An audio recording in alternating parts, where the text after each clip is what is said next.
भगवान का भोग हमारे यहाँ हिंदू संस्कृति में, हिंदू धर्म में, हमारे भारतवर्ष में बिना भगवान के भोग लगाए हुए हम कुछ भी अन्न जल को ग्रहण नहीं करते हैं। उसी तरीके से भगवान का भोग हमें लगाना भी चाहिए, क्योंकि जो भी चीज़ें हमें प्राप्त हो रही हैं भगवान की कृपा से ही प्राप्त हो रही हैं।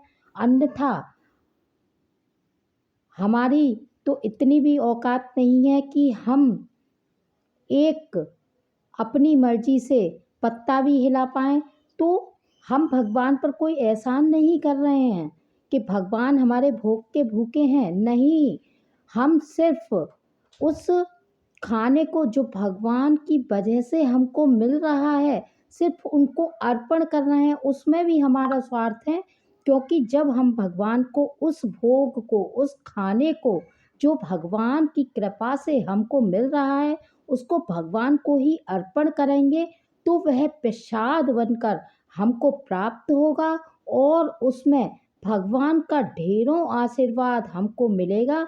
तो हमेशा हर किसी को भी, आप कुछ भी सामान अपने घर में ला रहे हैं वो भगवान की कृपा से आ रहा है, तो यह समझकर अवश्य ही भगवान को अर्पण करना चाहिए।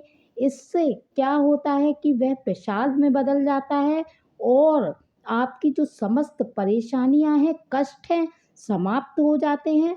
तो भगवान के भोग लगाने में भी कुछ लोग गलतियां करते हैं, तो उनको भी लोगों को समझना चाहिए। तो भगवान को भोग लगाने के बाद प्रसाद को कभी भी ज़मीन पर नहीं रखना चाहिए। जो भोग आप लगा रहे हैं तो उसको तुरंत लेकर सब में आपस में बांट देना चाहिए, जिससे कि भगवान की कृपा आप पर बनी रहे।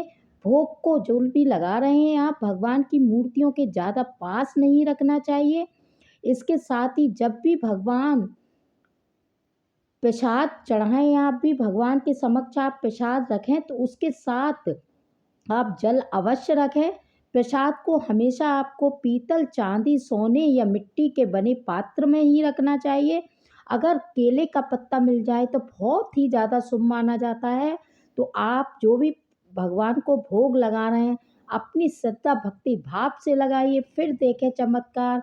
भगवान आपके उस भोग को अवश्य ही स्वीकार करेंगे और वह भोग एक प्रसाद में तब्दील हो जाएगा और आपके जीवन में सारी नकारात्मक ऊर्जा को समाप्त कर देगा।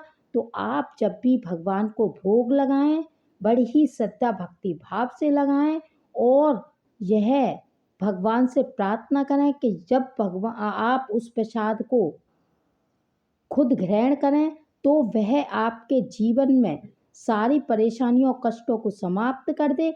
ऐसी आप अपने मन में धारणा रखें, अवश्य ही आपकी समस्त समस्याओं का समाधान होगा। जय